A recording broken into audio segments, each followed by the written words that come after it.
Shalom, selamat pagi Bapak Ibu Saudara sekalian. Bersyukur bisa beribadah bersama-sama dengan saudara sekalian di tempat ini. Dan ini adalah kali pertama saya melayani tempat ini, maka kalau pertama kali harus memperkenalkan diri terlebih dahulu. Nama saya Pendeta Rusdi Japri. Supaya gampang diingat, Rusdi rusak dikit ya.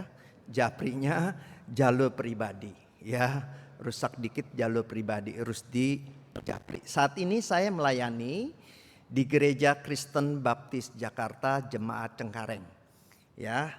Dan tema yang diberikan kepada saya hari ini adalah He give us power and authority ya.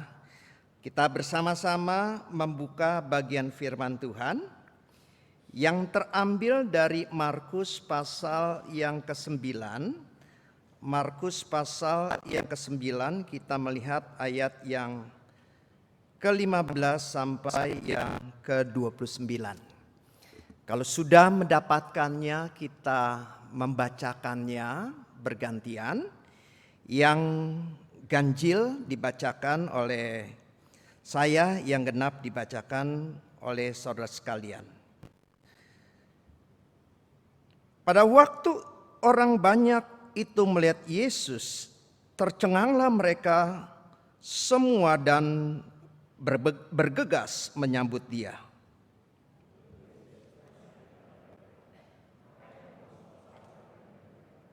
Kata seorang dari orang banyak itu, "Guru, anakku ini kubawa kepadamu karena ia kerasukan roh yang membisukan dia."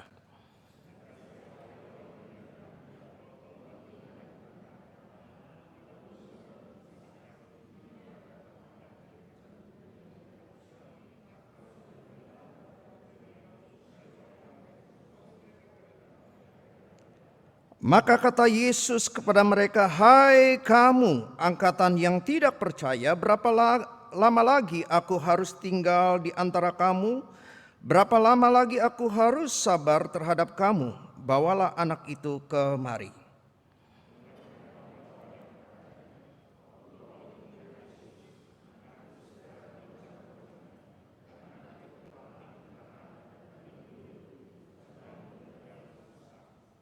Lalu Yesus bertanya kepada ayah anak ini, "Sudah berapa lama ia mengalami ini?" Jawabnya, "Sejak masa kecilnya."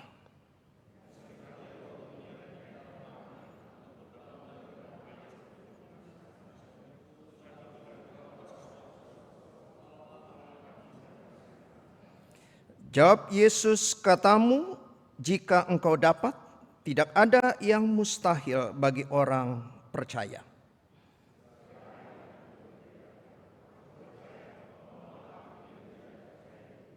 Ketika Yesus melihat orang banyak makin datang berkerumun, lalu ia menegur roh jahat itu dengan keras, katanya, "Hai kau roh yang menyebabkan orang menjadi bisu dan tuli, aku memerintahkan engkau, keluarlah dari anak ini dan janganlah memasukinya lagi."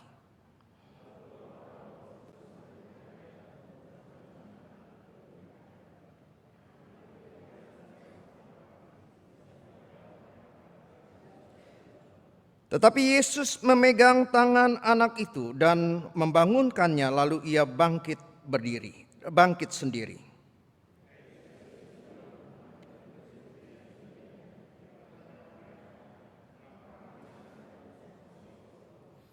Jawabnya kepada mereka, "Jenis ini tidak dapat diusir kecuali dengan berdoa, dan mari kita juga berdoa." Bapa di dalam kerajaan sorga, kami sudah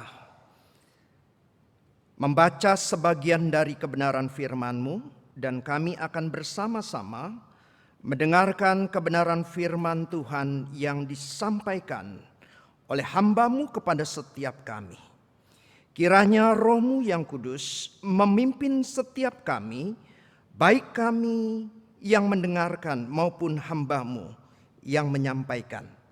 Sehingga melalui kebenaran firman Tuhan, kami mengerti ada kuasa dan otoritas yang Engkau berikan kepada kami melawan kekuatan dari roh-roh yang jahat yang senantiasa terus menggodai kami, menentang kami, melawan kami, dan kiranya kebenaran firman-Mu boleh menyadarkan kami di dalam Kristus ada kemenangan. Terima kasih Bapa, berbicaralah kepada setiap kami melalui hamba-Mu ini. Di dalam nama Tuhan Yesus kami panjatkan doa kami. Amin. Saudara sekalian yang terkasih di dalam Tuhan, setiap orang Kristen dipanggil untuk mengabarkan Injil, dipanggil untuk melayani. Tetapi yang menjadi pertanyaan, berapa banyak orang Kristen yang mengabarkan Injil? Berapa banyak orang Kristen yang melayani? Jawabnya tidak banyak. Jawabnya sedikit. Banyak orang Kristen yang tidak mengabarkan Injil dan banyak orang Kristen yang tidak melayani. So sekalian, banyak orang Kristen tidak mengabarkan, tidak melayani karena di dalam pelayanan banyak kesulitan-kesulitan yang dihadapi. Karena di dalam pelayanan, di dalam mengabarkan Injil banyak hal yang harus dikorbankan. Kadang-kadang pengorbanan tenaga, waktu, uang. Kadang-kadang dalam pelayanan banyak kesulitan, perbedaan-perbedaan di antara pengurus satu dengan pengurus yang lainnya. Banyak masalah yang dihadapi. Dan pastinya di dalam pelayanan yang kita kerjakan, di dalam tugas pengabaran Injil yang kita sampaikan kepada mereka yang belum percaya, ada kuasa yang terus menentang kita.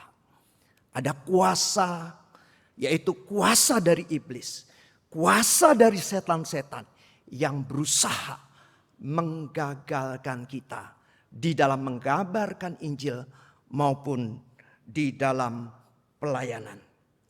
So sekalian, ketika kita mengabarkan Injil berarti kita membawa orang yang belum percaya sehingga orang tersebut bisa percaya kepada Kristus. Menjadikan Kristus Tuhannya.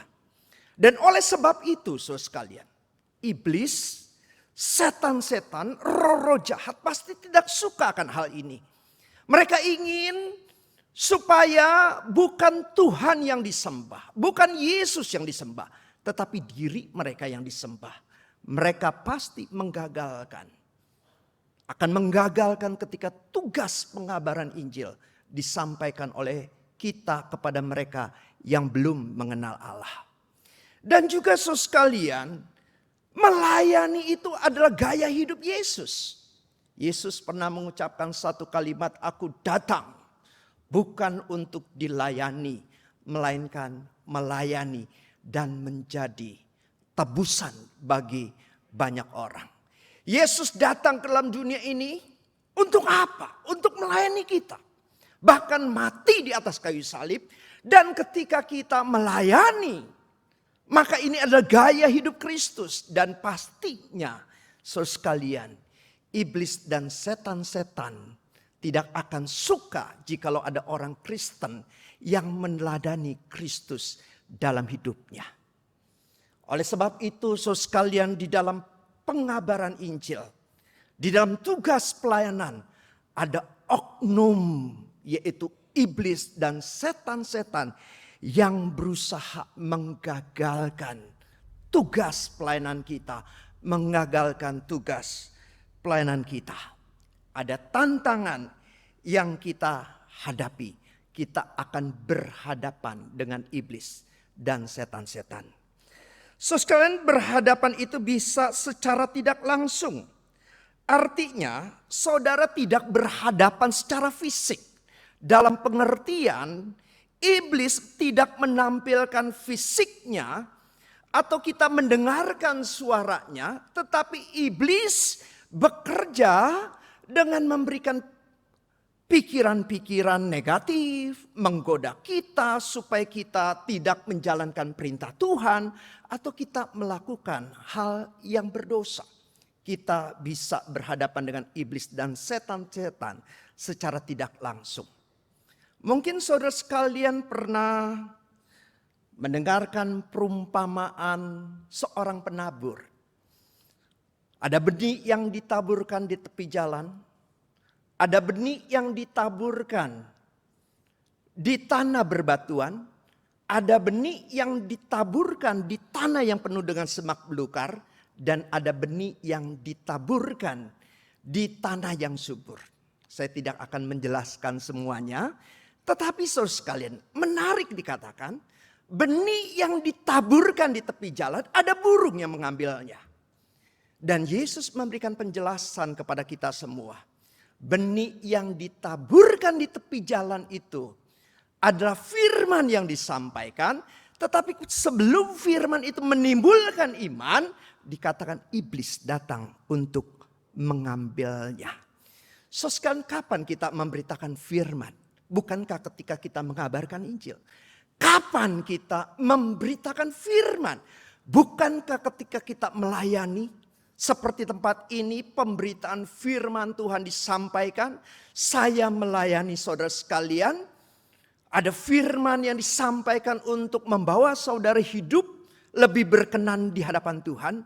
Dan dikatakan Bapak Ibu saudara sekalian, iblis akan bekerja mengambilnya. Jadi iblis bekerja bukan di tempat-tempat gelap saudara sekalian. Iblis bekerja bisa di tempat ini. Ketika saudara sedang mendengarkan firman Tuhan. Ya, dikatakan iblis bisa mengambilnya. Saudara tidak berhadapan dengan langsung, mungkin iblis memberikan saudara rasa ngantuk, ya. Saudara sekalian waktu duduk dengar di samping saudara tuh ada restoran yang baru tuh di Pik tuh. Waduh, babi panggangnya enak tuh, ya. Waduh, puyung hainya kayaknya gua datang ke sana wangi. Kita dengar tetangga, ya, atau jemaat di sebelah kita berbicara demikian. Langsung Bapak Ibu saudara sekalian, pikiran kita menerawang. Kalau gue pulang ibadah, gue pergi ke situ. Ya, mulai waktu ibadah yang diingat adalah babi panggang, puyung hai. Ya, jadi ketika ditanya firman Tuhan yang disampaikan apa? Kayaknya roh jahat masukin ke babi dah. Ya, padahal bukan itu tema khotbahnya. Nah, saudara sekalian, ketika firman Tuhan disampaikan, iblis bisa bekerja supaya kita tidak memahami firman. Dia bisa bekerja dengan tidak langsung. Dia bisa bikin kekacauan di dalam gereja, di dalam kepengurusan, di dalam kemajelisan. Dia bisa memberikan iri hati, menggoda kita supaya ribut satu dengan yang lainnya. Iblis bisa bekerja dengan secara tidak langsung. Dan kebanyakan itu yang terjadi di dalam kehidupan kita. Dan yang kedua, saudara sekalian, kita bisa berhadapan secara langsung. Artinya iblis dan setan-setan bisa menampakkan diri secara fisik atau satu fenomena yang kita bisa tangkap dengan panca indera kita. Kita bisa melihat mungkin karena dia bisa menampakkan diri seperti dia menampakkan kepada Adam dan Hawa dalam bentuk ular. Dia bisa menampakkan diri dalam oknum-oknum tertentu. Atau dia bisa menampakkan di dalam binatang. Atau Bapak Ibu saudara sekalian, dia bisa memakai satu media. Yaitu media manusia. Ketika dia merasuki orang tersebut, kita bisa mendengarkan perkataannya, suaranya, dan kita bisa berhadapan secara langsung.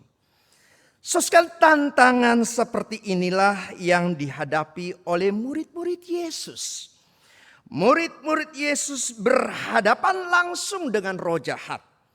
Bagian yang kita baca tadi dikatakan, ada seorang ayah yang anaknya kerasukan roh jahat yang membuat anaknya bisu dan tuli.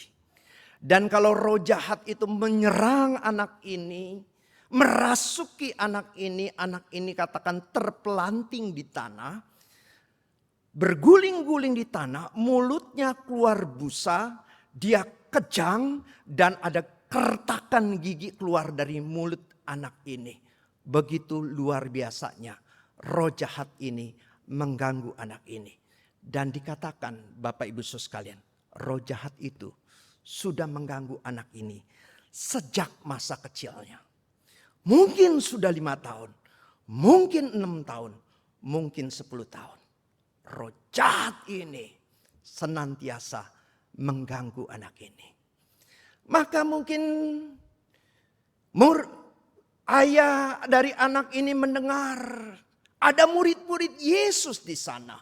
Bukankah Yesus berkuasa dan murid-muridnya pasti punya kuasa yang sama. Mereka membawanya ke murid-murid Yesus. Dan dikatakan murid-murid Yesus tidak bisa mengusir setan dari anak ini. Dan ketika Yesus datang, ayah dari anak ini datang kepada Yesus dan memohon kepada Yesus supaya Yesus menyembuhkan anak ini. Dan Yesus berkata, panggil anak ini. Dan anak ini dipanggil, dan ketika roh jahat itu melihat Yesus, terjadi satu fenomena. Anak ini terpelanting, mulutnya keluar busa, dia kejang, kertak gigi, dia mengalami kerasukan dan setan bekerja begitu dahsyatnya terhadap anak ini. Dan Yesus menegur dengan keras dan berkata kepada roh jahat ini supaya dia keluar dan tidak balik kembali. Dan Yesus berhasil mengusir roh jahat ini. Murid-murid gagal, tetapi Yesus berhasil. Setelah mereka pulang ke rumah, murid-murid bertanya kepada Yesus, "Guru, mengapa kami tidak dapat mengusir roh jahat ini?" Maka Yesus menjawab, "Jenis ini tidak bisa diusir kecuali dengan berdoa." Bapak Ibu Saudara sekalian, dari pelajaran kisah ini maka kita menyadari kita bisa berhadapan dengan roh-roh jahat secara langsung. Dan kiranya kita ingat bagian ini. Percaya bahwa Yesus akan memberikan jaminan kemenangan bagi kita.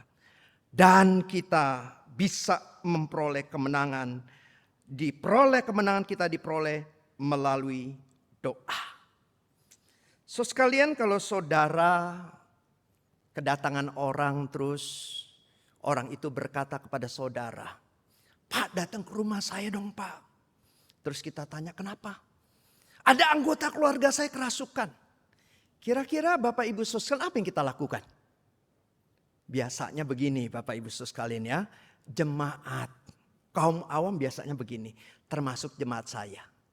Maka dicarilah hamba Tuhan, pendeta yang spesialis mengusir setan.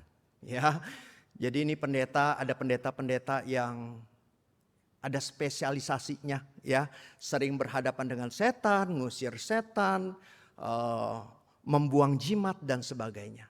Banyak kan, Bapak Ibu Saudara sekalian, jemaat kalau berhadapan seperti itu disuruh mengusir setan, disuruh membuang jimat, disuruh membuang patung-patung, pasti yang dipanggil adalah hamba Tuhan yang punya spesialis, ya.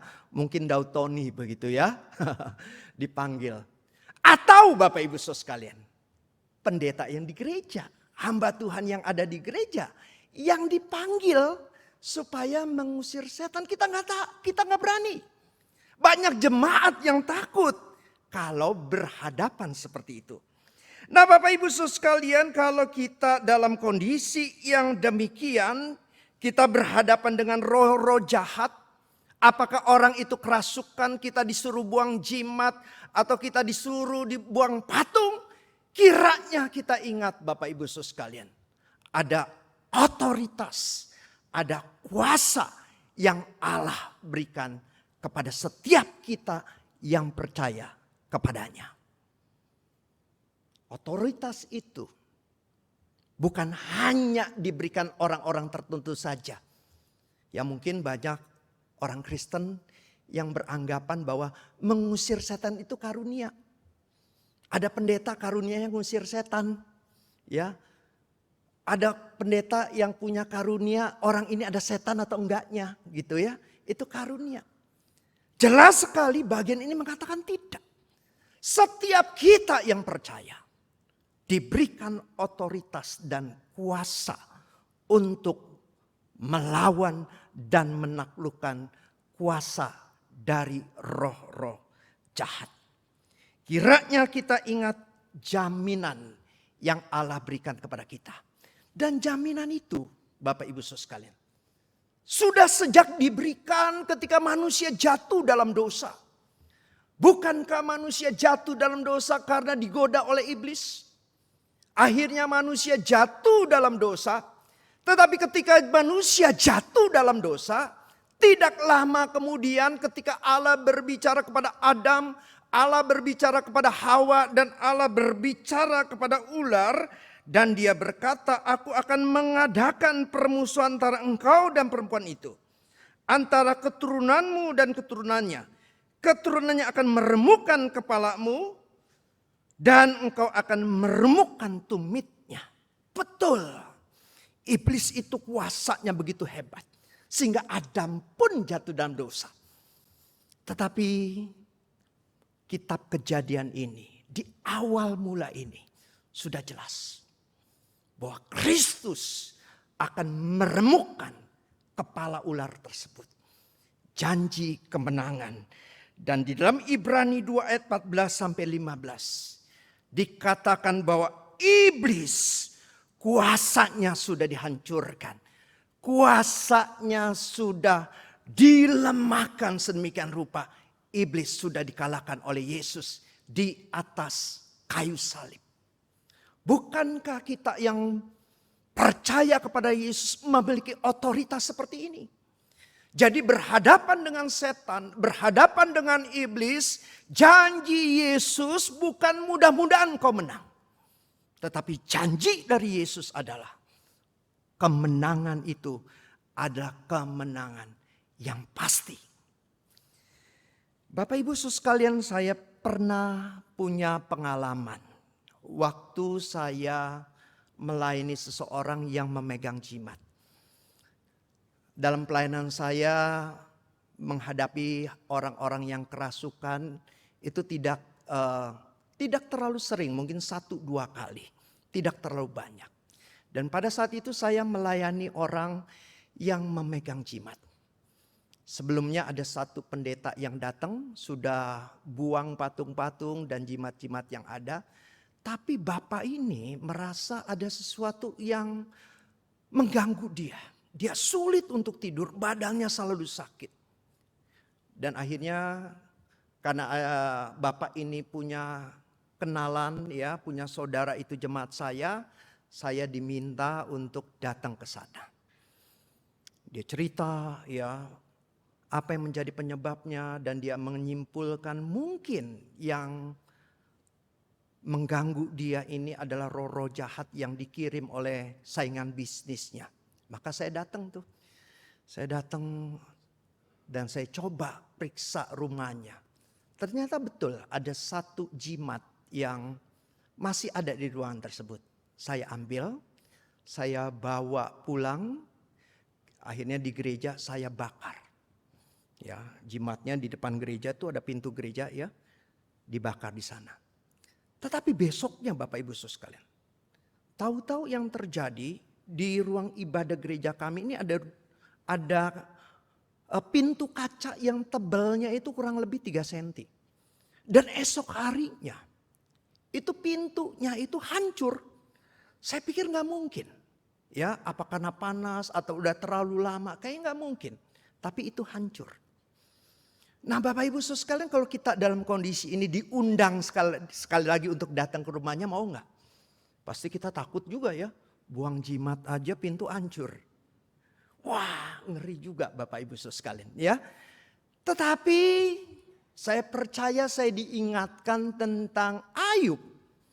Ayub memang Tuhan izinkan iblis mengganggu dia sampai dia mengalami sakit penyakit. Tetapi Allah memberikan batasan.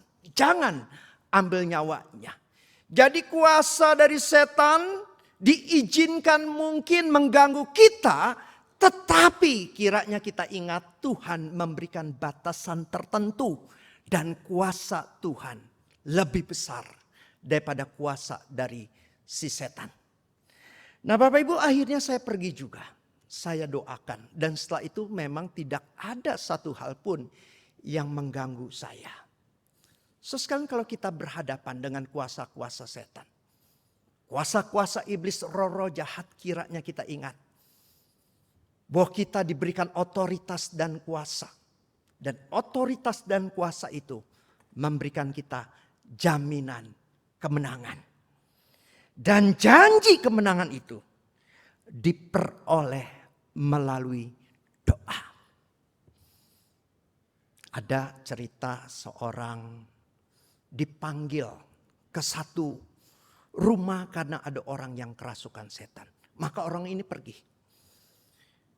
Dia mulai berkata kepada roh jahat itu, keluar, keluar, enggak keluar-keluar saudara sekalian, ya, keluar enggak keluar. Maka dia pikir yang terakhir kali dah.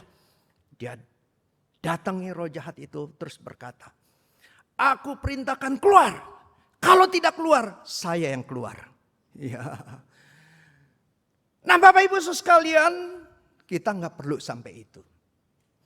Karena kita diberikan janji kemenangan. Dan janji kemenangan itu melalui apa? Melalui berdoa. Sekalian murid-murid, ketika gagal mengusir setan-setan tersebut.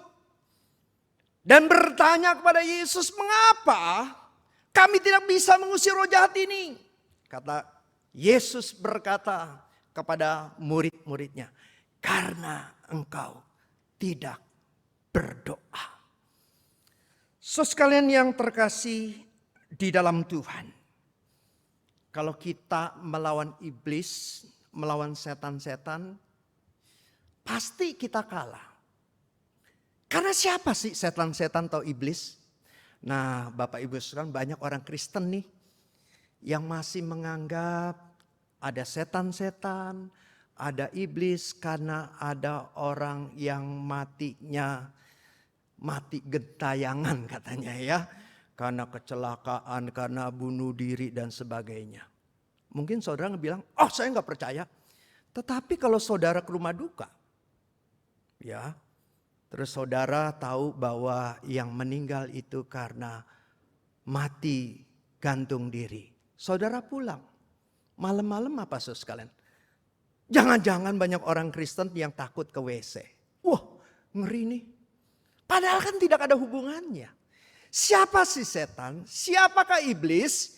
Mereka adalah malaikat-malaikat yang memberontak kepada Allah.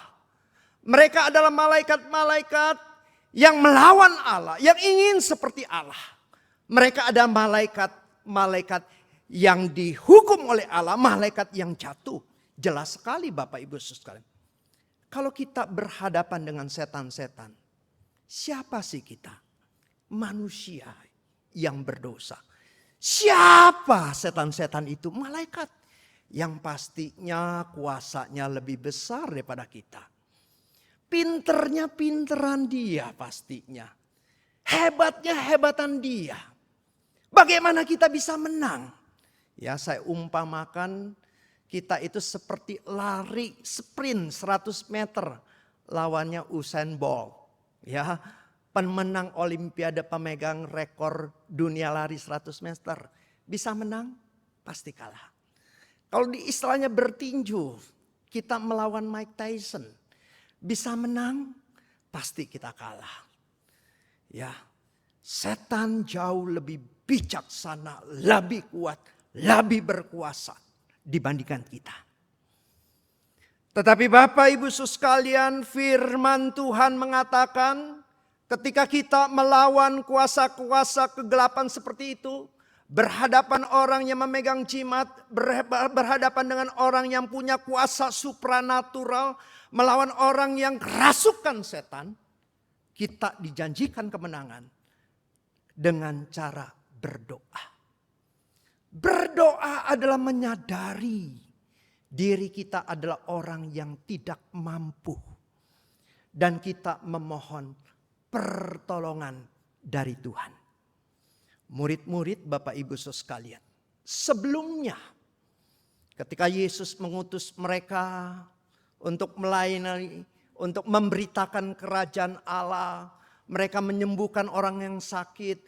Mereka mengusir setan-setan, dan ketika mereka kembali mereka berkata kepada Yesus, Guru, Tuhan, juga setan-setan takluk kepada kami demi namamu.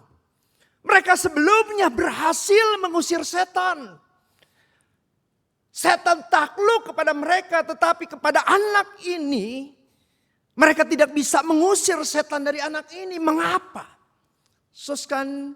Karena dikatakan mereka tidak berdoa.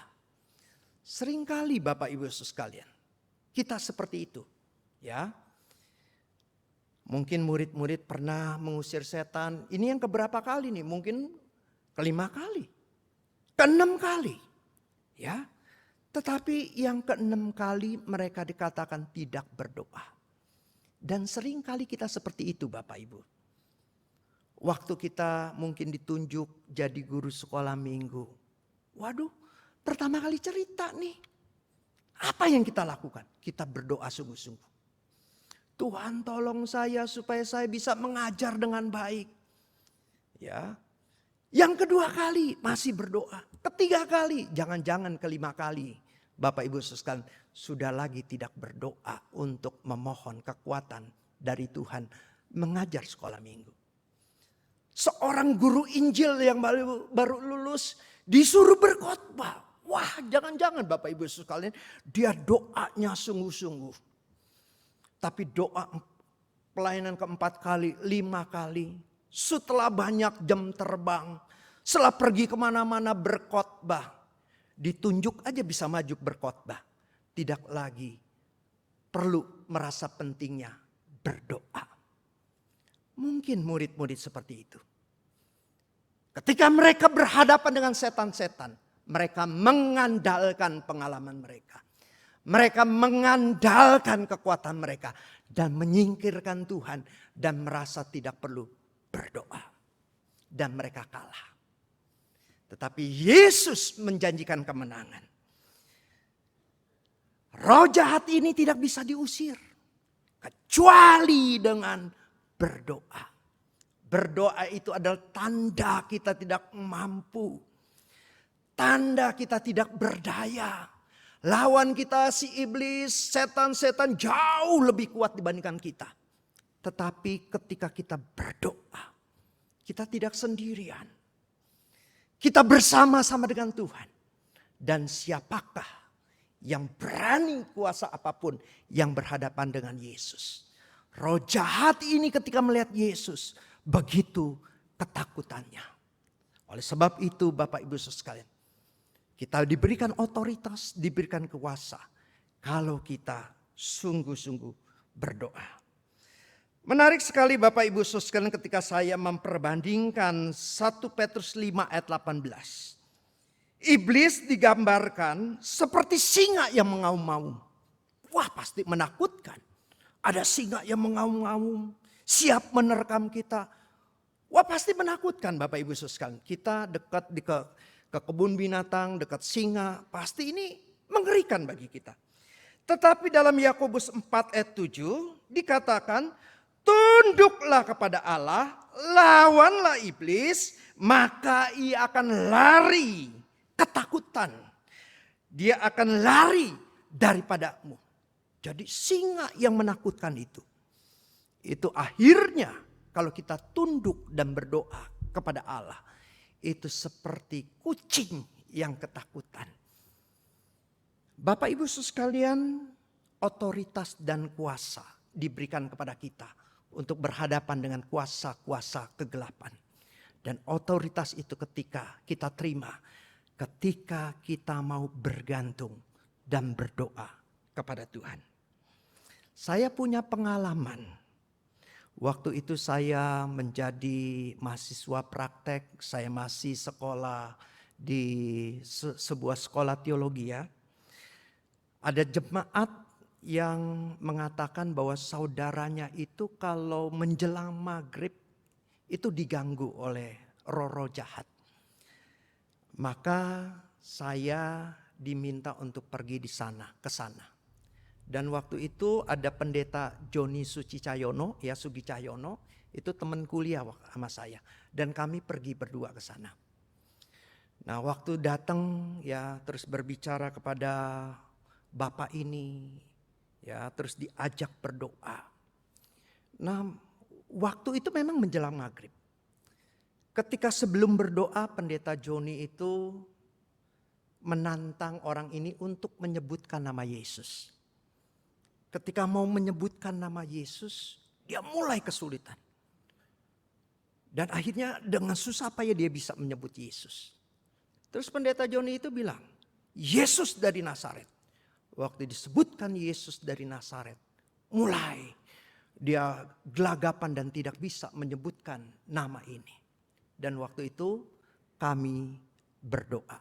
Ya, Pak Joni berdoa dengan mata tertutup. Saya berdoa dengan mata terbuka ya, karena saya takut nanti ya tahu-tahu ngamuk ya nyerang pendeta Joni atau menyerang saya. Jadi saya berdoa dengan mata terbuka ya, berdoa dan berjaga-jaga ya. Dia berdoa, saya berjaga-jaga begitu ya. Nah, saya lihat reaksinya ketika diajak doa. Dari rasa dia gemeter, keluar keringat dingin. Sampai akhirnya waktu pendeta Joni mengakhiri doanya dengan amin.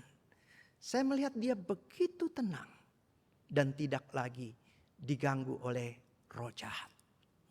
Bapak Ibu saudara sekalian, ketika kita berhadapan dengan roh-roh jahat. Kuasa itu memang melebihi kita. Tetapi kita diberikan janji kemenangan. Kalau kita mau bergantung kepada Tuhan dan melawannya dengan berdoa. Mari kita masuk dalam doa. Bapa, sekali lagi kami bersyukur untuk firman-Mu. Kiranya di dalam kehidupan kami yang selalu berhadapan dengan kuasa kejahatan, berhadapan dengan iblis dan setan-setan, baik secara langsung maupun secara tidak langsung, ajarkan kami ya Tuhan. Menyadari bahwa kekuatan rohani kami kalau kami bergantung kepada Tuhan. Berdoa kepadamu sebagai tanda ketergantungan kami. Sehingga tidak mudah bagi kami untuk digoda oleh iblis. Digoda oleh setan-setan. Bahkan kami diberikan kuasa dan otoritas. Mengalahkan kuasa-kuasa kegelapan yang mungkin saja kami hadapi ketika kami melakukan pelayanan. Menghadapi orang yang kerasukan setan atau memiliki jimat. Kiranya firman-Mu boleh mengingatkan kami.